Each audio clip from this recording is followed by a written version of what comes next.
நான் செல்கிற இடத்துல நீங்கள் சாப்பாடு வாங்கி சாப்பிட்டால் உங்களுக்கு நன்மை கிடைக்கும். அது என்னடா இடம்னு நீங்கள் யோசிப்பீங்க. அக்குரண அசேரியா பள்ளியில் துனியா ரோட்டில் இருக்கிற அசேரியா பள்ளி. அது நான் வளர்ந்த மஹல்லா தான். அது அந்த மஹல்லாவில் தான் நான் பிறந்தேன், அந்த மஹல்லாவில் தான் நான் வளர்ந்தேன்.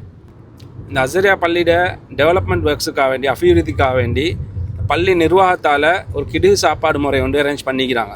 அதாவது இந்த கிடுகு சாப்பாடு ஒரு பெக்கொண்டு அதை மக்களுக்காக வேண்டி ஒரு விற்று அதில் வர சல்லியை வச்சு அவங்க அந்த பள்ளியோட அபிவிருத்திக்காக வேண்டி அதை செலவழிக்க போகிறாங்க.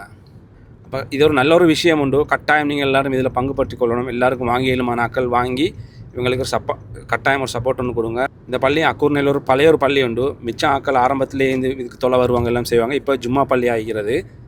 சாப்பாடும் பார்த்தீங்கன்னு சொன்னால் சும்மா ஒரு சாப்பாடு இல்லை, கிடுகு சாப்பாடு நல்ல முறையில் செய்கிறாங்க. 1 கிலோ அரிசிக்கான சோறு, அடுத்தது கோழி, இறைச்சி, சம்பல், பருப்பு, ஜேம், இது மாதிரி ஐட்டமெல்லாம் வரும். பக்கெட்டொண்டில் தருவாங்க. பக்கெட்டையுமே உங்களுக்கு ஃப்ரீயாக வச்சுக்கொள்ளும்.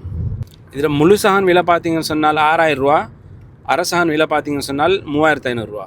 புதன்கிழமை, அதாவது ஆகஸ்ட் 26ஆம் தேதி தான் இது டிஸ்ட்ரிபியூட் பண்ணுறாங்க.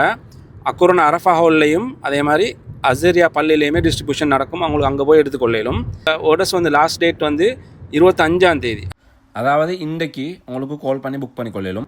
வேறு என்ன மாதிரி டீட்டெயில்ஸ் அது சம்மந்தமான விஷயங்களுக்கு ஆர்டர்ஸ் பண்ணுறதுக்கு இதில் போட்டிய கான்டாக்ட் நம்பரை கான்டாக்ட் பண்ணுங்கள். இது அசேரியா மஹல்லா ஆக்கள் மட்டும் இல்லை, வெளி மஹல்லா ஆக்களுக்கும் ஆர்டர் பண்ணிலும் அவங்களுக்கு ஒரு சப்போர்ட் ஆகிக்கும். அதேபோல் அக்குர்ணை கிட்ட ஈக்கிறவங்களுக்குமே ஆர்டர் பண்ணியிருக்கலும். வெளியூரில் வெளிநாட்டில் ஈக்கிறவங்க நீங்களும் பங்கு பெற்றோன்னு சொன்னால் ஒரு சதக்கா அடிப்படையில் இவங்கள்ட்ட இதை வாங்கி அவங்கள்ட்ட சொன்னால் அவங்க வசதி இல்லாதவங்களுக்காக வேண்டி அந்த சாப்பாடை போய் டிஸ்ட்ரிபியூட் பண்ணுவாங்க. நான் ஸ்டார்ட்டில் சொன்ன மாதிரி தான், உங்களுக்கு வேறு எங்கே நீங்கள் மிச்ச இடத்துல சாப்பிட்டு வைப்பீங்க, ஒரு இடத்துலையுமே உங்களுக்கு நன்மை கிடச்சிக்குமான்னு சொல்கிறது தெரியாது. ஆனால் இந்த சாப்பாட்டை நீங்கள் வாங்கி சாப்பிட்டீங்கன்னு சொன்னால் உங்களுக்கு 100% உங்களுக்கு நன்மை கிடைக்கும். அந்த நன்மையை பெற்றுக்கொண்ட பங்குதாரராக நீங்களும் ஆகிக்கொள்ளுங்கள், நானும் ஆகிக்கொள்கிறேன் இன்ஷா அல்லாஹ்.